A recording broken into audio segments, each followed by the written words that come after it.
72 hours into my mother's hospital stay. Her radiation invoice still hangs from the refrigerator door, curling at the edges like a reminder that sickness is never punctual. I haven't seen daylight since they wheeled her past triage. Crestfall's network doesn't care that I keep checking her chart between compile errors. My eyes feel sandpapered, my pulse stuck in debug mode. Nothing helps. The office is silent, except for the cheap fluorescent buzz and the slurp of instant noodles I'm too tired to taste. It's 2:30 a.m., the hour when drunks negotiate with God and junior analysts negotiate with bad code. An unchecked API loop is hemorrhaging $24,000 every month, and the board wants a flawless demo on Friday. Translation: if I don't cauterize the wound tonight, the company's valuation nosedives, and my team blames the ghost who works after hours. I scroll through 600 lines of spaghetti integration Steve duct taped together in 2019, eyes burning. I patch one call, then another, knitting broken endpoints like a field medic with borrowed thread. Slack pings light up. Any luck? Q? Need ETA for Friday slide deck? Brad, my manager, tags me twice, then conveniently disappears. Responsibility is apparently a mantle you hand to the cheapest pair of shoulders. When the test harness finally returns green, I exhale, then notice the audit log stutter. Someone else was here tonight. I widen the filter and feel my stomach clench. A hidden admin session toggled stealth for exactly 13 minutes, deleting 2 transactional tables and wiping the error counter I just fixed. The IP traces back to the executive subnet, reserved for one person, CEO Calvin North. A chill cuts through the caffeine fog. Calvin's been ranting to investors about pristine uptime. Now he's scrubbing proof of the bleed before the board can see it. But whoever designed the purge forgot the backup demon, a failsafe triggers, copying the vanished tables and emailing them to the last dev who touched the branch. My inbox chimes, and there it is. Auto Backup Yo1, with tonight's timestamp. Evidence signed in triplicate by his own cowardice. I stare at the fridge door again, at the total that could bankroll a future where my mother breathes easier. They want my miracle by sunrise. If they see me as the lifeline, why does my salary stay frozen? The file attachment glows like a loaded trigger. And I'm suddenly wide awake now. Marla Greer, Crestfall's head of HR, didn't bother to look up from her rose gold tablet when she summoned me. She simply tapped the table, a perfumed fingernail announcing where my proposal should land. 14 pages, budgets, ticket metrics, night shift logs, slid across the satinwood like an overdue library book. Sweetheart, this is a corporate office, not Shark Tank, she sighed, as if coaching a child who tried to buy candy with bottle caps. The fluorescent light mirrored in her glasses. I could see my own reflection shrinking inside them. I had rehearsed solid numbers. 22,000 a month saved, 3 client outages preempted, and a note from finance calling my patch mission critical. None of it earned more than a dismissive swipe. Marla glanced at the wall clock, 3 minutes into the meeting, and clasped her hands. The answer is no. We have to stay fair to the team. The team, I thought. The same people who paged me while they slept through on call. My throat burned, but I swallowed the heat. I would not hand her the satisfaction of a tremble. Instead, I aligned the papers into a perfect stack, one breath at a time. Her face softened, mistaking restraint for defeat. That's when I noticed a corner of a crimson folder peeking from beneath her planner. Stamped compliance breach, confidential. A date scribbled in red matched the week the board scheduled its systems audit. So this raise denial wasn't about parody.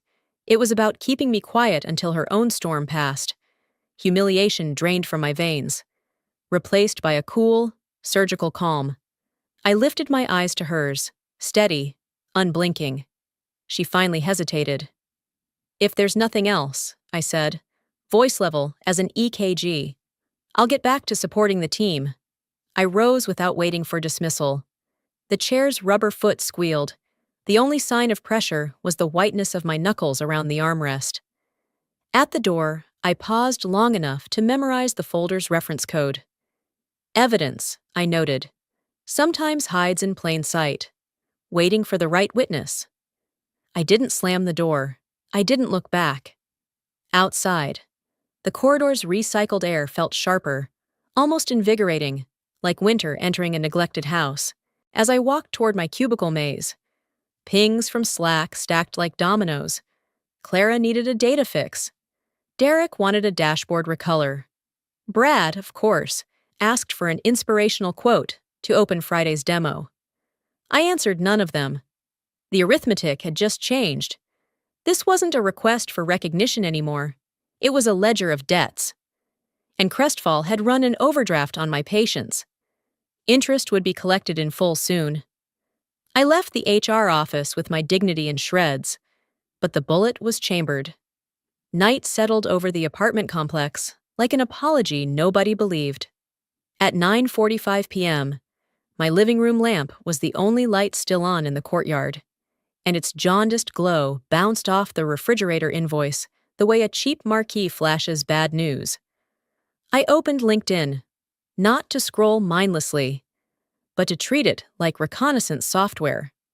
The platform's blue skeleton loaded slow, as if it knew what I planned to do. First filter, companies tagged as Crestfall vendors. Second filter, anyone who had filed a support ticket in the last 18 months and received the standard corporate shrug.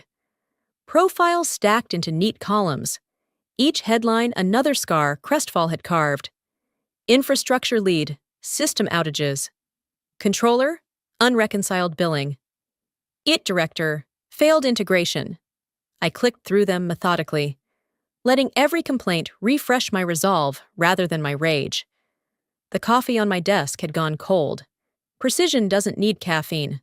Only purpose. I created a spreadsheet titled Salvage Candidates. Column A, Organization. Column B, dollar amount of damage our negligence had caused. Column C, potential upside if someone, say, me, reversed that damage. A pivot table began to reveal patterns the way cracks reveal structural rot. Hospitals, logistics chains, even a public university appeared. Each represented an ecosystem still limping because Crestfall delivered half of what it promised. Then invoiced double. The list grew to 27 before I breathed. I paused long enough to save an encrypted copy to a flash drive taped beneath my desk. If Crestfall audited the machine, all they'd find was a benign CSV named Beta Metrics while exporting. A notification slid across the corner of the screen. Ben Rodriguez has accepted your connection. The name rang faint bells. The operations director at Clearport Freight. A firm our middleware had nearly bankrupted during last quarter's holiday rush. Curious. I clicked his profile. A banner appeared. You are in Ben's exclusive network. Under that, a line I had never seen. Note, all Crestfall emails blocked, yet my request had slipped through. Beneath his headline waited a private message. We've blocked the rest of your company. We're waiting for you. My pulse didn't quicken, it steadied. Validation is best served cool. I returned to the spreadsheet, tagged Clearport with a bold, high priority, and resumed sorting. Each keystroke the click of an abacus tallying debts. But numbers alone couldn't capture volatility. I needed an entry vector that would detonate quietly, yet impress shareholders on the rebound. So I built a second sheet computing market gain if a rescue fixed their pain points, and then announced the fix. Proof that one disciplined engineer could reverse millions in losses faster than the vendor team. One name kept surfacing: GenAxis Logistics. GenAxis didn't bother with small talk. Their recruiter called at 7:30 a.m. while I was standing in the hospital hallway, sipping vending machine coffee and trying not to stare too hard at the payment due tab in my mother's online chart. We'd love to have you come in for lunch, she said. Voice calm, confident, like they already knew I would say yes. I said I had to check my calendar. I didn't. By 11:40 a.m., I was stepping into a glass-walled conference room overlooking the skyline. No formal waiting room, no receptionist stalling with brochures, just a junior coordinator guiding me past layers of open concept design into a meeting already underway. Inside, Shelley Park, VP of Operations, Graham Wu, Chief Technical Officer, and a chair pulled out at the head of the table. Mine. They didn't posture. They asked about code rot, vendor drift, and security blind spots, nodding as I spoke like people who'd already verified my answers before asking, for the first time in months. I wasn't defending myself. I was being invited to explain. They let me walk through a diagnostic structure I'd rebuilt after Crestfall's middleware meltdown last quarter. When I paused, Graham smiled. That's exactly what we needed to hear. Then he pulled up a slide. I froze. It was my dashboard from 2:30 a.m. the night before sunrise, before Marla's dismissal, before Calvin's stealth deletion. There it was, projected onto the screen. System stable, pass, time-stamped, dated, traced. We monitor vendor integrity, Graham said. But more than that, we track patterns. Crestfall talks about uptime. You actually deliver it. He slid a folder across the table. Inside, a formal offer, double my current salary. Lead authority over system compliance, signing bonus that conveniently matched my mother's outstanding medical bill down to the cent. And still, I hesitated. Not because I didn't want it. I did. But loyalty, even misused, doesn't peel off like a sticker.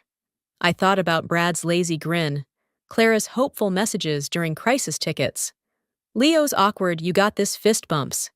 Was I abandoning them? Or simply walking out of a building that was already burning? We ended in under 40 minutes, Shelley said. No pressure. But her eyes said otherwise. Take your time. The packet in my bag felt heavier than it should have as I walked to the subway. The world outside looked the same, but something inside me had shifted. Shoulders higher, feet firmer. I went home with the packet in my bag. Sign it tonight. Or sharpen it into a blade? Daylight at Crestfall feels like acting in someone else's play. I clock in at 8:00 a.m., nod at Brad, and disappear into a cube littered with half-finished JIRA tickets no one else will touch. By 10, I've fixed 3 credential loops, but the credit slides to a shared mailbox named Team Success. At noon, Marla parades interns past my desk, praising their fresh energy while ignoring the hotfix I pushed that kept payroll from collapsing. I smile, pretend I don't mind, and forward status reports she will later claim. Night flips the script. The moment the office lights click off, I slip out, swap my badge, and log into a Gen Axis sandbox from my living room couch. Coffee goes cold while I map deprecated endpoints, catalog expired certificates, and screen capture every liability Crestfall buried, Slack channels labeled Consultant Phase 0 ping, with gratitude instead of orders. Thank you, Quinn. Right? Spelling my name correctly, attaching emojis that feel embarrassingly moving. Sleeplessness still bruises my eyes. Yet suddenly, it matters. The tug of war tightens. 1 minute, I'm reformatting Brad's PowerPoint bullets. The next, I'm drafting a root cause report that could yank Crestfall's contract out from under him. Guilt shadows each keystroke. Leo once covered my shift when Mom first went into oncology. Clara saved me cupcakes on my birthday. Betrayal tastes metallic on the tongue. I almost email Shelley Park, regretfully. I must decline. My finger hovers over send for a full breath. Then the hospital portal pings. The outstanding balance on Mom's radiation has dropped by exactly 50%. Line item paid by third-party compassion fund. Only one company knows that number down to the cent. Shock melts into something harder. Crestfall couldn't spare a raise. Gen Axis spared my mother. Math has its own morality. I close the draft apology. Open a new document and title it Transition Plan. High-risk vendor offboarding. Every paragraph is surgical, precise, undeniable. The guilt doesn't vanish. It crystallizes, becoming a scalpel rather than a chain. Outside, the first violet ribbon of morning creeps across the blinds, brushing the room in exhausted lavender. My phone buzzes with another crestfall ping. Urgent KPI request. Then another. Both ignored. I let the screen dim. Decisions can be loud. Mine settles like snow. Silent but irreversible. Layering over every hesitation until the path forward is white and clear today. If loyalty is stamped this cheap, I'll sell my talent to someone who prices it right. Before dawn, I upload the evidence package to Gen Access, encrypt the archive, and set a countdown email to myself. 72 hours to accept the offer. Or live with what you let stand. This time, I won't blink. Freedom didn't arrive with fireworks. It came as a gray pop-up window on Crestfall's brittle HR portal. Submit resignation. I clicked. Typed the date. Reason, career advancement. And pressed confirm. The site stalled, flickered, then spit back a corrupted PDF titled Transition Guidelines. PDF. 0 bytes. Empty. Blank as the gratitude I'd stopped expecting. I slipped the useless file into the trash. Brad appeared moments later, swaggering between cubicles like a minor king inspecting peasants. He tapped my monitor, smirk wide enough to smell the mint gum.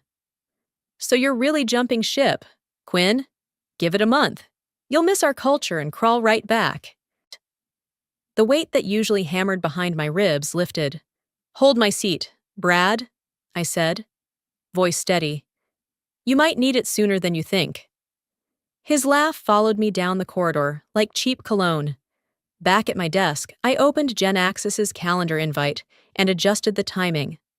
Crestfall's quarterly business review was set for the first Monday of next month.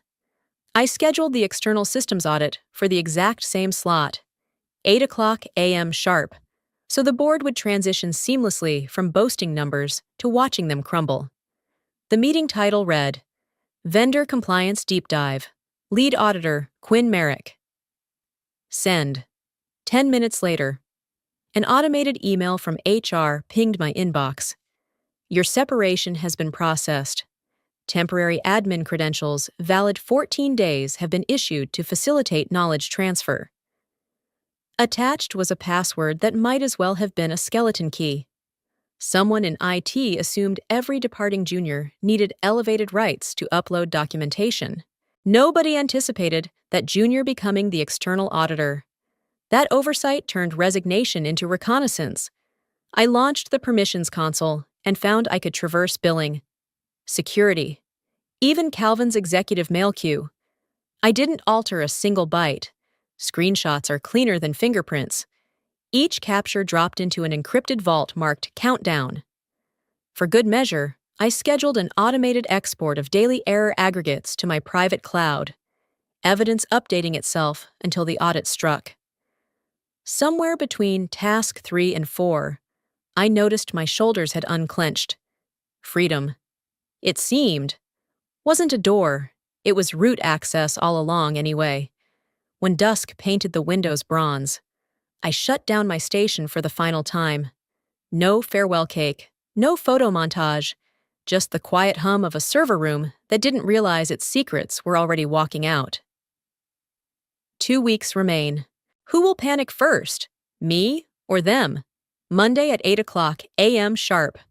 The elevator doors parted, and I stepped onto Crestfall's executive floor, wearing a navy single-breasted vest, charcoal slacks, and a Gen Access guest badge that gleamed like a warrant. The receptionist froze, confused by the familiar face, but the security roster had already cleared my access. I walked the same hallway where I once waited for Brad's half-hearted thumbs-ups. Only this time, every step landed without permission being sought. Inside conference room Delta, VPs lined one side of the table, legal counsel the other, laptops open to dashboards they barely understood. I introduced myself, lead systems auditor, external compliance liaison, and began reviewing the log retrieval procedures in a voice cool enough to frost glass. No handshakes, no small talk. Calvin was stuck in traffic, an absence nobody dared explain. Screens flickered with queries I'd scripted the night before. Red flags bloomed faster than the executives could swallow. 15 minutes in, I felt a gentle tug at my elbow. Leo Alvarez, former lunch buddy, the one who covered my shift when Mom's first surgery ran late, gestured toward the corridor. His tie was crooked, his smile a plea. I paused the script, excused myself, and followed him to a deserted copy room that smelled of toner and old panic. "Quinn," he whispered, eyes darting, "I know you have to do this, but can you temper the blow? Some of us were never allowed to fix what we flagged." He produced a flash drive, thumb trembling. "Everything you're looking for: password matrix, admin backdoors, dates Calvin purged logs. I copied it weeks ago in case things got ugly. Consider it my confession. And maybe my lifeboat." The cold part of me noted chain of custody, metadata, encryption strength. The human part remembered Leo sneaking sandwiches onto my desk during 16-hour patch marathons. I took the drive, its weight negligible, yet enormous, and closed my fingers around it. "Why trust me?" I asked. "Because you still answer pages at 3 in the morning, he said. "People who do that don't burn bridges for sport." The pity was quick, then receded behind professional armor. "The bridge was torched long before I lit a match," I replied, pocketing the drive. "But I'll mark who tried to douse the flames." Leo exhaled, relief and dread braided together. "That's all I can ask." Outside the window, downtown traffic crawled like red blood cells in a clogged artery, indifferent to the quiet dissection happening above. I felt neither triumph nor sorrow, only an arctic stillness. Mercy, I decided, would be measured, not automatic, numbers first, names later. Justice would wait its proper unveiling. We returned to the room. I resumed the audit, voice steady, clicking through new evidence now queued for cross-validation.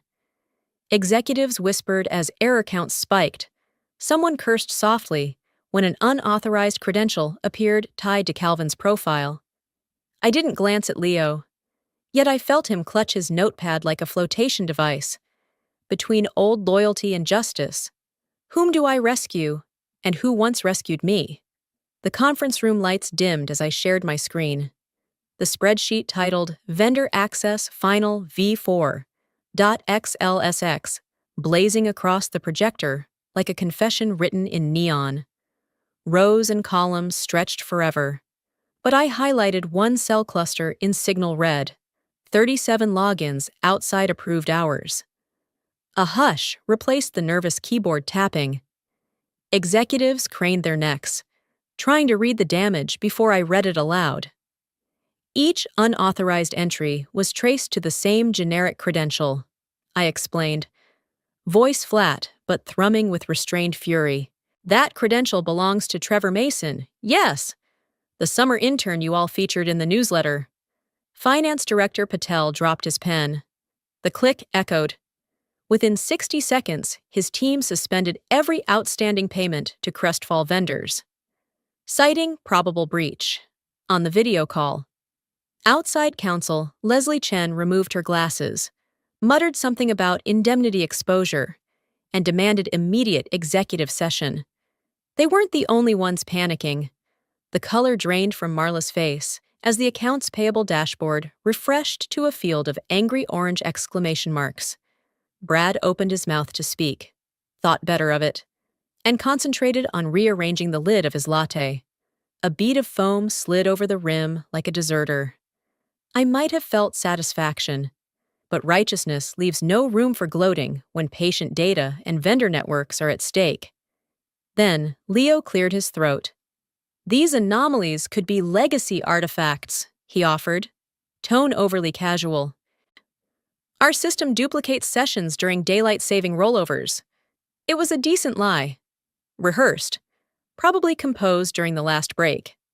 I projected a Slack thread across the wall.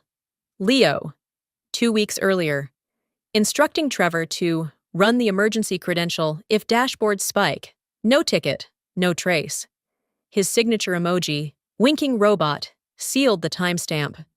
Gasps ricocheted around the table like ricochets in a vault.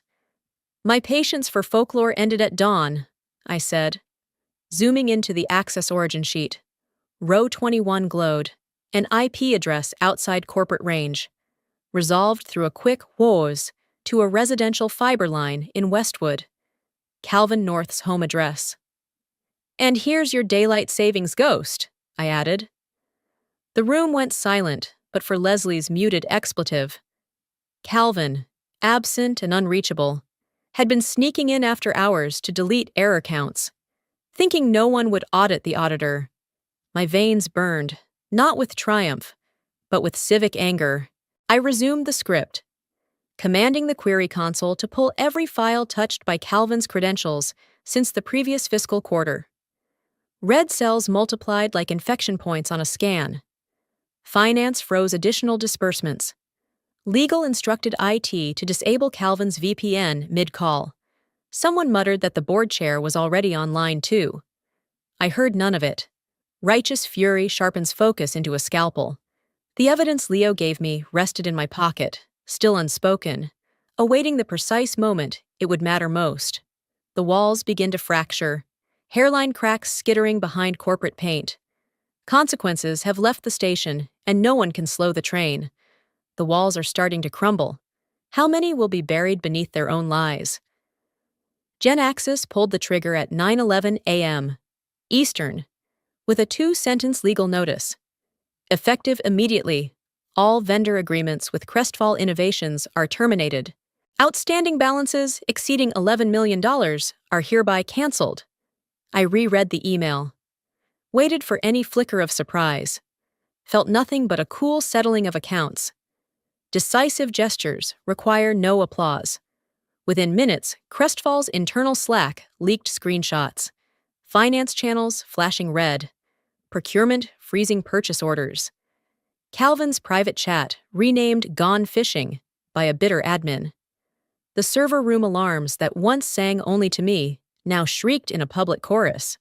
From my new corner office, I could almost hear the static. Then the resumes began landing like confetti in a wind tunnel. First Clara from support. Subject line: could use a fresh start. Next, Raj, the DBA, whose certifications Brad recycled for pitch decks. By lunchtime, my inbox resembled a career fair.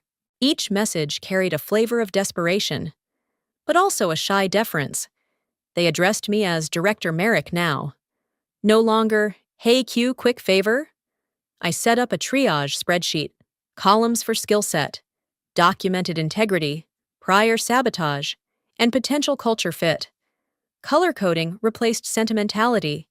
People who had championed security patches moved to green. Those who'd forwarded my bug reports to trash landed in gray. The exercise felt clinical, almost serene, like choosing instruments before surgery. Halfway through categorizing, a familiar name surfaced: Brad Whitaker. His subject line was plain: application. I opened it, expecting bravado. Found instead a concise apology. I was wrong about who carried the weight. I'd like a chance to help you build something better. The attachment, his CV stripped of inflated metrics, accompanied by a screenshot of him removing my old dashboard watermark from a slide deck. A small confession. I leaned back, letting the information breathe. Brad had once told me systems were just plumbing, and plumbers were replaceable. Now the pipes had burst, and the plumber owned the only blueprint. I marked him yellow, pending. Mercy should be measured, not reflexive. On the whiteboard behind my desk, I drew the skeleton of a new department: systems integrity, incident response, vendor trust. Boxes waited for names. Arrows waited for accountability. Every square demanded people who understood consequence before crisis. Across the hall, Gen Axis Finance finalized the clawback clause that would bill Crestfall for remediation hours. The figure made the original contract look like pocket lint. Somewhere, Calvin was surely preparing a statement about unforeseen challenges. Truth would drown it.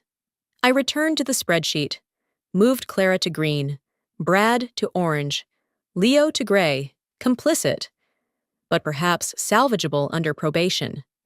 The list evolved in real time, a living artifact of sins tallied and lessons priced. The hum in my chest was not excitement, more like calibrated voltage, steady, purposeful. Outside my window, the skyline glinted impassively, reminding me empires crumble daily, but rarely under the hand they once ignored completely. Triumph can be quiet because turbulence is loud enough for everyone else. The rescue list is shrinking fast. Who will jump ship in time? Rain tapped the boardroom windows when the vote was called. I stood at the head of the mahogany table, calm as a winter pond. The document titled Termination Recommendation, Compliance Breach, displayed behind me. 38 pages. Evidence granular enough to make excuses impossible. CEO Calvin North sat stone-faced, but the sweat beating at his collar betrayed the earthquake under his suit. I read one line, nothing more. Breach severity, high, willful. Then I slid a printed copy toward the directors. Paper on wood felt louder than thunder. Ballots were distributed, pens scratched, no one spoke. The last signature belonged to Dr. Evelyn North, independent chairwoman, and, more quietly, Calvin's mother. Her eyes lingered on the dossier she'd requested at midnight. Then she signed with a single, decisive stroke. The motion carried, 6 in favor, 0 opposed, 1 abstention. Mr. North, she said, voice brittle but clear. Your tenure as chief executive ends now. Security opened the door. Calvin tried a half-smile that never reached his eyes, gathered his phone, and left without the briefcase he'd brought in. The latch clicked shut, sealing the era. Silence remained, thick and electric. Across from me, Marla Greer twisted her wedding band, face drained of color. This was the woman who once tilted her head and called me sweetheart. I stepped forward, speaking softly so every syllable landed. I once knocked on this door asking for a chance. Today, I'm the one who closes it. My gaze settled on Marla. We negotiate, but not with people who weaponize dismissal as courtesy. No, she swallowed, unable to answer. Outside the glass wall, our audit team waited, laptops open, ready to start remediation the moment the keys changed hands. Progress does not pause for sentiment, and neither would I. Somewhere down the corridor, servers rebooted, erasing his access in real time, permanently. I gathered my folders. No haste, no triumphal grin. Power that needs to shout isn't power, it's armor. I merely felt a click inside, like a lock sliding home. As I exited, the board members rose, not in applause, more a collective exhale, the building realigning around new gravity. Outside, employees craned their necks at the sight of Calvin's empty office. A storm had passed. The architect was the calm at its center. I'm no longer the sweetheart they overlooked. I'm the storm they ignored, and now there's nowhere left to hide. If this story sparked something in you, a memory of being underestimated, share your thoughts in the comments. Pass it along to a friend who needs the reminder. Tap that like so the algorithm knows quiet justice matters. And subscribe for the next chapter of silent power toppling loud empires. Together, we'll rewrite the boardroom.